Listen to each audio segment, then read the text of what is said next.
सानिया क्या चाहती हो, अब क्या होना चाहिए पापा के साथ? मार दो उन्हें, मार दो। कानून से क्या कहना चाहती हो? जैसे उन्होंने मेरी अम्मी को मारा ना, वैसे ही मारा उन्हें भी। जो बच्चे और जो माँ अपने परिवार को इस तरीके से चला रहे हैं, उनके साथ में ये बहुत बड़ा जुल्म है। ऐसे आदमी के साथ में सख्त से सख्त कानून को कार्रवाई करनी चाहिए। क्या करना चाहिए? कम से कम ऐसे आदमी को फांसी होनी चाहिए। फरहान भाई, हमारे देश के मसालों की तो बात ही अलग है। भुने पिसे रंगीन और स्वादिष्ट मसाले सबको शेफ बना ही देते हैं। अब बनाइए हर दिन वीकेंड नूरी के साथ। जब हर घर बने बिरयानी तो मिले हर एक निवाले में नूरी के बिरयानी मसाले का स्वाद। कोरमे के शौकीन हो तो आज ही ले आओ नूरी का कोरमा मसाला। लाएं आपके घर हमेशा हमारे मसालों की याद। आज ही ले आइए नूरी के मसाले। सीलमपुर थाना इलाके के गौतमपुरी की गली नंबर 9 से आज पुलिस को 7 से 8 बजे के बीच में एक इन्फॉर्मेशन आती है और ये बताया जाता है कि एक महिला जिसकी उम्र 45-46 साल की है, उसको घर में मार के डाला हुआ है। यानी बाहर से ताला लगा हुआ था और अंदर महिला की लाश पड़ी हुई है। दरअसल जब उनकी बेटी कॉलेज से वापस आती है, देखती है कि बाहर से ताला लगा हुआ है, मालूम नहीं कि किसने लगाया और अंदर की कंडीशन क्या है, तभी बच्ची घबरा जाती है। बीएससी की स्टूडेंट है, 20 साल की लड़की है और 21-22 साल का भाई है इसका। लेकिन अख्तर जहां नाम की उस महिला को किसी और ने नहीं बल्कि उसके पति ने, सलीम ने मार दिया। उसके बाद से अब तक वो फरार है। फिलहाल मामला दर्ज किया गया है। बीएनएस की जो धारा है 103(1) के तहत मामला दर्ज किया गया है। अलग अलग पुलिस की जो टीम्स हैं वो छापामारी कर रही हैं। मुरादाबाद का मूल रूप से रहने वाला है सलीम और पिछले जब से शादी हुई है 22-23 साल से बीवी पर इसी तरीके का जुल्म किया करता था। इसके अलावा ये मालूम हुआ कि खुद कोई काम धंधा नहीं करता था, पहले शराब भी पिया करता था और बीवी किसी तरीके से मेहनत मजदूरी करके दोनों बच्चों को पाल रही थी। आप सोचिए, जवान हो गए बच्चे, ये बेटी है और एक लड़का है। दोनों बच्चों को माँ ने किसी तरह मेहनत कशी से मजदूरी करके इनको पाला पोसा। बाहर काम करने के लिए जाती थी तो शक किया करता था। ये अख्तर जहाँ की बेटी हैं मकतूल की, जिनको इनके पिता ने ही यानी अख्तर के ही शौहर ने मारा है।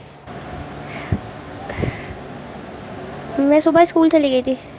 स्कूल के बाद जब मैं 2 बजे स्कूल थी आप बीएससी का? स्कूल पढ़ाती हूँ। अच्छा, स्कूल में पढ़ाती हैं आप? बीएससी में कर रही हूँ, रेगुलर नहीं है कॉलेज। मैं 2 बजे आई थी स्कूल से, पढ़ा के बच्चों को तो ताला लगा हुआ था। मुझे लगा अम्मी कहीं गई होंगी बाहर। फिर मैंने इंतज़ार किया उनका। फिर 3 बजे मेरा ट्यूशन का टाइम हो गया था तो मैं ट्यूशन पढ़ाने चली गई। फिर अच्छा, मैं बच्चों को आप होम ट्यूशन भी देती हैं और स्कूल भी पढ़ाती हैं, यानी खुद भी मेहनत कर रही हैं बराबर जब से ही। अच्छा, फिर जब मैं 6 बजे आई हूँ तब भी अम्मी नहीं थी। फिर मैंने अपनी खाला, मतलब आपने बाहर जब ताला देखा तो आपको पता नहीं था कि माँ अंदर ही है? नहीं पता था। अच्छा, फिर आपने खाला को फोन किया? खाला आई भी थी, वो भी 2 बार चक्कर लगा के चली गई थी, उन्हें भी ताला ही दिखा था। अच्छा, तो वो मुझे यहीं पर मिल गई थी। फिर ताला तोड़ा, देखा तो अम्मी अंदर थी। भाई क्या करते हैं काम? ऑफिस जाते हैं, डिजिटल मार्केटिंग का कोर्स किया उन्होंने। तो आप दोनों बहन भाई मिल करके और आपकी माँ काम करके ही घर चला रहे थे।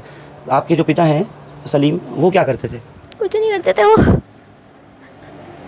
तो घर में आए दिन लड़ाई झगड़ा सब करते रहते थे? अब तो बहुत टाइम से नहीं होता था, लेकिन होता था तो इसीलिए होता था क्योंकि वो काम नहीं करते थे। अच्छा, फिर हमने उनसे बोलना छोड़ दिया था कि मत करो, नहीं करना तो, लेकिन लड़ाई मत किया करो। अच्छा, आप लोग कहते थे अम्मी को परेशान मत करो, लड़ाई मत करो, लेकिन फिर भी किसी न किसी बात के ऊपर झगड़ाबाजी और शक करना ये सब रहता था। जी। आप लोग जब छोटे छोटे से थे, अब तो खैर माशाल्लाह बड़े हो गए आप भी, आपके भाई भी, तो बचपन से सब यही देखा घर में? यही होता था। बड़े थे लेकिन किसी बड़े ने कभी कोई एक्शन नहीं लिया इस पे। अच्छा, आज बोलते हैं कि हमें, आज हम बड़े हो गए, लेकिन जब हम छोटे थे तब वो बोल सकते थे, लेकिन उन्होंने तब नहीं बोला। आज सारा ब्लेम हमें दे देते कि असल बात क्या थी झगड़े की, लड़ाई की? ये थी कि वो काम नहीं करते थे ठीक से और अम्मी को शक करते थे। अच्छा, वो कुछ भी करती थी तो उस पर शक करते थे। तो आप लोगों ने कभी कोई कंप्लेंट नहीं कराई? की थी। की थी? कब की थी? कौन से थाने में की थी? सीलमपुर में की थी। अच्छा, तो पुलिस ने कभी कोई एक्शन नहीं लिया? आए थे वो। ये कब की बात है कंप्लेन के 1 साल हो गया होगा। तो 1 साल पहले भी मारपीट की थी क्या? 1 साल पहले अम्मी काम करने लग गई थी। अच्छा, तो उनको शक करते थे तो इस बात पे हुई थी। क्या काम कर रही थी अम्मी? अम्मी काम करती थी, गांधीनगर जाती थी। माँ काम कर रही हैं, आप दोनों बहन भाई काम कर रहे हैं, तो इस बात के ऊपर भी हर वक्त झगड़ा आप लोगों से भी होता था? होता था। भाई तो बात ही नहीं करते थे, भाई नहीं बात करते थे। अच्छा, नशा करते थे पापा? पहले क्या? शराब पीते थे। आपके ननिहाल के लोग नहीं बोलते थे कि माँ के साथ आपकी कदर बुरा सलूक कर रहे हैं माँ? लेकिन वो वापस आ जाती थी हमारी वजह से। वो बहुत बार गई लेकिन वो हमेशा हमारी वजह से वापस आ जाती थी। आज कुछ सुबह में भी हुआ था कोई झगड़ेबाजी क्या? कुछ भी नहीं हुआ था, फिर पता नहीं क्या हुआ पीछे में। आपके पीछे ही हुआ ये? भाई कहाँ गए हुए थे तब? भाई ऑफिस ऑफिस थे। यानी सुबह में जब आप दोनों बहन भाई घर से गए हैं उस वक्त तक मम्मी ठीक थी? उस वक्त कहाँ थे पापा आपके? वो सोते थे, 11 बजे उठते थे, तो हम उनसे कुछ कहते नहीं थे क्योंकि वो फिर इस चीज़ पे भी लड़ते थे क्या? कि मतलब उठने को मत बोलो। अच्छा। हाँ, ये घर किराए का है? अपना है। अपना घर है। बहरहाल ये सानिया को आप सुन रहे थे जो इस वक्त पूरा हाल दिल बयां कर रही है और बता रही है कि किस तरीके से शादी के बाद से जब से ये बच्चे पैदा हुए इन्होंने होश संभाला। छोटे छोटे उस वक्त में थे ये सानिया, अब बीएससी करके स्कूल में इस वक्त पढ़ा रही है, बच्चों को ट्यूशन भी देती है। वहाँ से भी सानिया जो है एम्प्लॉयमेंट इसको मिली हुई है, जो भी कुछ खर्चे वगैरह के पैसे हैं माँ को देना, घर चलाना। और साथ ही भाई जो है वो भी एक कंपनी में, प्राइवेट कंपनी में काम करता है। माँ गांधीनगर इलाके में या कहीं और दूसरी जगह काम करने जाती थी और इसी मेहनत मजदूरी के साथ में, इसी मशक्क़त के साथ में इन दोनों बच्चों को पाला। आप सोच कर देखिए ज़रा कि 23-24 साल पहले शादी हुई जिस सलीम से, उसने ही अपनी बीवी को, अख्तर जहाँ को, उस बेरहमी के साथ मारा कि बच्चे बयान भी नहीं कर पा रहे। और मारने के बाद में लाश को अंदर कमरे में ही छोड़कर बाहर से ताला लगाकर यहाँ से रफू चक्कर हो गया, भाग गया। फिलहाल तो अभी पुलिस क्योंकि उसको तलाश रही है कि कहाँ गया कहाँ नहीं गया ये नहीं पता, लेकिन वो मुरादाबाद का रहने वाला है मूल रूप से। तो पुलिस की टीम, जैसे अभी मेरी थोड़ी देर पहले डीसीपी से बात हुई तो उन्होंने बताया कि वहाँ पर भी टीम रेड के लिए गई हुई है और उसके अलावा भी इस मामले की जो तफ्तीश है वो की जा रही है। कत्ल की वजह अब तक साफ़ नहीं हो पाई कि आखिर ऐसा क्या मामला हुआ था कि अख्तर और सलीम के बीच में, अख्तर जहाँ के और सलीम के बीच में आखिर ऐसा क्या मामला हुआ था कि दोनों के बीच इतना विवाद बढ़ गया कि सलीम ने तेज़ धारदार कैंची से या छुरी से किस चीज़ से मारा नहीं पता चल पा रहा है। अभी पुलिस जब यहाँ पर आई है, इन्फॉर्मेशन मिली तो उसके बाद फिर फॉरेंसिक एक्सपर्ट्स को बुलाया गया, क्राइम टीम को बुलाया गया, जो ज़िला के सीनियर अधिकारी हैं वो तमाम यहाँ पर पहुँचे। अभी तक तो आप लोग खबरें देख रहे थे कि गैंग वॉर हो गया, फलां हो गया, किसी ने किसी को मार दिया, पार्क में बॉडी मिल गई, सड़क पर मिल गई। लेकिन ये घर में इसी गौतमपुरी इलाके की, ब्रह्मपुरी या सीलमपुर थाने के इलाके की अगर मैं कहूँ तो पिछले 1 साल के अंदर अंदर ये चौथा वाक़या है कि जिसमें हस्बैंड ने यानी शौहर ने अपनी बीवी का कत्ल किया है। अब इसके ऊपर कैसे विराम लगे, इसको कोई कैसे रोक सकता है? घर के अंदर ही आप सोचिए, पुलिस तो बाद में ही आएगी, पड़ोसी तो बाद में ही आएंगे, रिश्तेदार तो बाद में आएंगे, लेकिन नहीं मालूम कि मानसिकता क्या हो चुकी है। खुद कुछ नहीं करता था सलीम, खुद निखट्टा घर में ही पड़ा रहता था। और जैसे बेटी बता रही है सानिया इस टाइम कि 11-12 बजे 1-1 बजे सो करके उठना उसका होता था और घर में इसी तरह के जुल्म तोड़ना, खुद कोई काम धंधा नहीं करना, बीवी और बच्चे दोनों काम कर भी रहे थे, बेटा बेटी, तो उसको भी अलग तरह से घर में हैंडल किया करता था। पहले कभी नशा करता था, लेकिन आज क्या हुआ कि जो इतना बड़ा उसने कदम उठाया और बीवी का ही उसने कत्ल कर दिया। बहरहाल सानिया क्या चाहती हो, अब क्या होना चाहिए पापा के साथ? मार दो उन्हें, मार दो। कानून से क्या कहना चाहती हो? जैसे उन्होंने मेरी अम्मी को मारा ना वैसे ही मारो उन्हें भी। सुन रहे हैं आप, ये बेटी इतने सालों से दर्द देखते देखते अपनी माँ के, और आज माँ की लाश को देख करके खुले तौर पर अपील कर रही है आज की अदलिया से, अदालतों से कि ऐसे ही मार दो जैसे मेरी माँ का कत्ल किया है मेरे बाप ने। एक अजीब विडंबना है और एक अजीब ये वक्त गुजर रहा है जिस तरीके से हर रोज़ इस तरह की वारदातें दिल दहला देने वाली सामने आ रही हैं। उसने जल्ला से कैसे मार दिया? कैसे मार दिया उसने? और फिर तोड़ देता, खिला लेते बिठाल के उसको।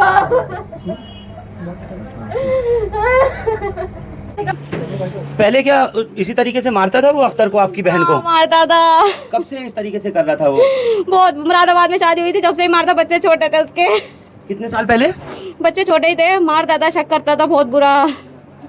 तो ये क्या कोई काम वगैरह करती थी कोई? हाँ, क्या कहते हैं, बाहर फिर बच्चों की पढ़ाई के लिए खुद तो बैठ गया था, काम नहीं करता था। अच्छा। बच्चों की पढ़ाई के लिए खुद निकलने लगी थी, ये काटते हैं ना धागे वागे। अच्छा। वो काटने निकल गई थी, फिर शक करने लग गया था कि तू ऐसे कमा के लाती है, ऐसे कमा के लाती है। घर में बैठ, मारता था। फिर वो घर में ये ब्लाउज में नग लगाते वो लगाती थी। तो खुद भी नहीं कमाता था और कमाने देता भी नहीं था? नहीं, सबको मारता था। बच्चों को, बच्चे बचाते थे उनको ही मारता था। अब जवान बच्चे हैं, बेटी 20 साल की, बेटा 21-22 साल का। सबको मारता था, सबको सबको। लेकिन आज ये स्कूल गए हुए थे, वरना इनको भी मार देता वो जल्लाद, इनको भी मार देता वो। पहले बहुत पीता था, अच्छा मुरादाबाद में, जब यहाँ पे शराब तो नहीं मिल रही थी उसको, जुल्मी को। अच्छा, हाँ। आप लोगों ने कभी पुलिस कंप्लेंट नहीं कराई? आपकी बहन ने कभी नहीं करी है, कंप्लेन करवाई थी, पुलिस वाला आया था, डरा के चला गया, क्या कहते हैं सुधर जा, नहीं तो देख पिट मारूंगा तेरे को, ये वो तो सुधर गया था। अब बीच में तो करता, थोड़ी बहुत लड़ाई करता होगा, मारता तो अब नहीं था, पता नहीं अब इस लड़की को पता होगा, मारता नहीं, बताती भी नहीं थी हमारी बहन हमें, छुपा के रखती थी बातें। हाँ, बच्चों के मारे कि मेरे बच्चे बस सही रहे, बस बने रहे। आज हुआ क्या था? आज तो कुछ भी नहीं, पता नहीं मुझे सर आज की, तो आज तो सुबह 10 बजे मेरे पास फ़ोन आया, बात करी थी, कह रही मेरा फॉर्म गलत हो गया है, वही राशन कार्ड का, मैं भरवाने जाऊँगी। SIR का? नहीं, राशन कार्ड का। अच्छा, फिर उसके बाद? तो मैं उसने गलत नंबर डाल दिया नाम, मैंने कहा चलो चलिए आना, वो कर देगा सही। उसके बाद तो उस फिर बोली मैं आके तेरे को फ़ोन करूँगी, मैंने कहा ठीक है। उसके बाद नहीं पता सर मुझे क्या हुआ। आज ये फरहान भाई, बड़ी दुखद घटना है ये, इन लोगों के गम में मैं पूरी तरीके से इनके साथ हूँ। उसको मैंने पहले भी कई बार सुना था, मुझे शिकायत करी, मगर मुझे ये बात पूरी नहीं पता थी, मेरे को कोई यहाँ पर लाया नहीं इनके घर पे। पर आज सारी बात पता चली कि ऊपर एक 25 गज का फ्लैट है जो इनके खाला मामू ने, नानी ने मिल करके जोड़ के इनको दिलाया था, और सलीम मुरादाबाद में मारपीट करता था। जब शादी ब्याह के गई थी आज से 25 साल पहले, तो ये मुरादाबाद गई थी, वहाँ मारपीट करता था नशा करने के बाद में। जो भी जड़ होती है ना, हर चीज़ की जड़ नशा ही होता है। पर इसने नशा जो है पिछले 5 साल से नशा कुछ कम कर रखा था, क्योंकि इसके पास में पैसा नहीं होता था। अब बच्चे पालने के लिए, ये अपने बच्चे पालने के लिए गांधीनगर में पैकिंग करती थी और अपना घर परिवार चलाती थी। अब उसके बाद इनने बड़ी मारपीट करी।